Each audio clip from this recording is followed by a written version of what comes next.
This video will walk you through the basic signal flow of the Soundcraft MD4 in Studio 3 and the routing to and from Pro Tools. If you need to skip forward to any specific point of this video, there will be time codes down in the description box that you can choose from. For our purposes, this console has 4 sections that you need to worry about. The left set of channels is your mic or line input portion.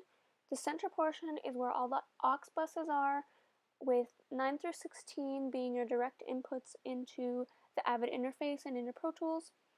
And next to that is the mix bus that sends to the monitors, as well as the monitor section of the console. The right set of channels will essentially be the tape return from the interface. Each channel has a preamp, an EQ, 16 Aux Sends with 4 that can be used in group mode, panning, and a fader. So the EQ here has 4 bands and a high-pass filter. The high-pass filter must be engaged on its own, while the other 4 bands can be engaged by the EQ button. The white knobs are the Q selection, and the top half of the dark ones is the frequency, while the bottom is gain. The channel send and return point is after the EQ, but I'll discuss that in a separate video about the outboard gear in this studio. There are 16 Aux Sends, with 9 through 16 having a separate group mode, which I'll get to in a minute. The auxes are nicely color-coded to coordinate with the bus they map to, with the left channel being the top knob and the right channel being the bottom.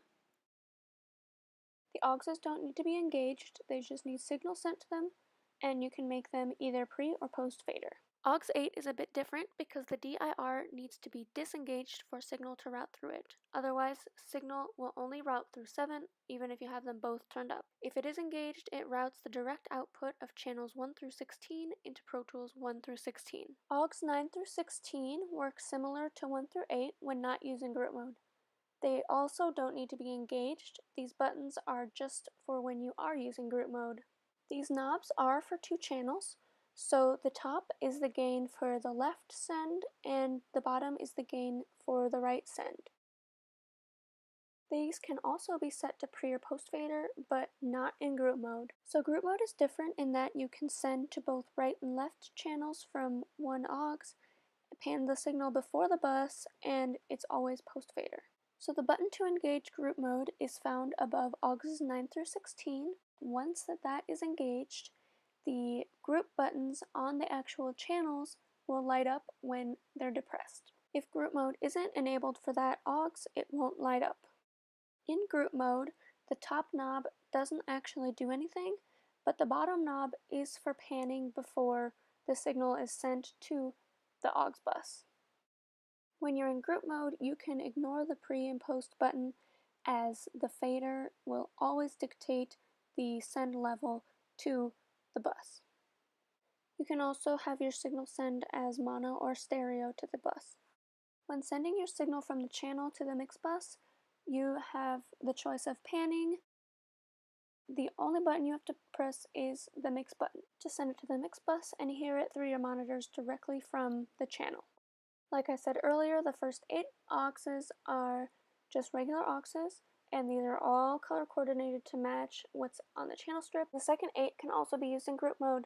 To route these to the mix bus, they have the same mix button like the channels. You can also mute and pan them. Auxes 9 through 16 are normaled into Pro Tools 1 through 8, but group mode does not have to be engaged for you to record into Pro Tools, but it is useful since these are your only 8 inputs. For example, if you've sent all your drums into one aux bus, you're probably going to want to pan each drum and cymbal within the stereo field, and this will allow you to do so. The only signal that will be going into Pro Tools is what is actually sent to these faders. The mix bus is purely for listening back through the monitors, has nothing to do with Pro Tools, so these faders are going to be your send level into Pro Tools, not the mix bus. If you've got signal sending to your mix bus, but you're not hearing anything, you'll want to check the monitor section.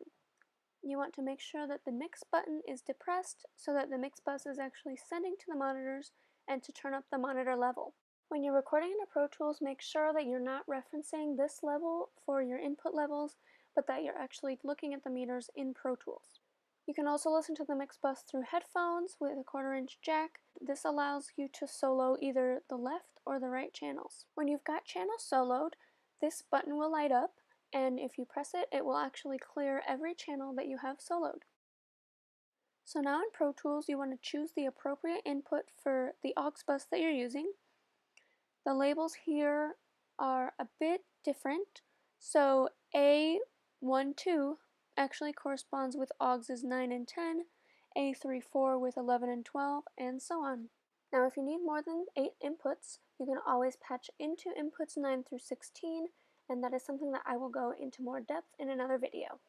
On the output, the names are the same, but they actually correspond to different outputs. So A1 and 2 is routed to channel 25 and 26 on the console. And if you're not getting any signal into the console, make sure to open the I/O settings found in the setup menu and make sure that the signal is mapped to the physical outputs in both the output and bus tabs. So on the console, there are labels that correspond to the normaling of Pro Tools to the channels. The label also corresponds to the output names that are actually in Pro Tools. So to listen back to the monitors, first you want to engage the 20 dB pad because it is a line level signal that's coming back, and you actually want to turn the preamp up as well. Then you can pan your channels left and right, engage the mix button and turn the faders up as well as the mix bus faders. And make sure that you're only listening to these channels through the monitors, or you'll actually hear phasing when listening to the same thing before and after Pro Tools. So before listening back, you should make sure that you only have these two channels sending to the mix bus.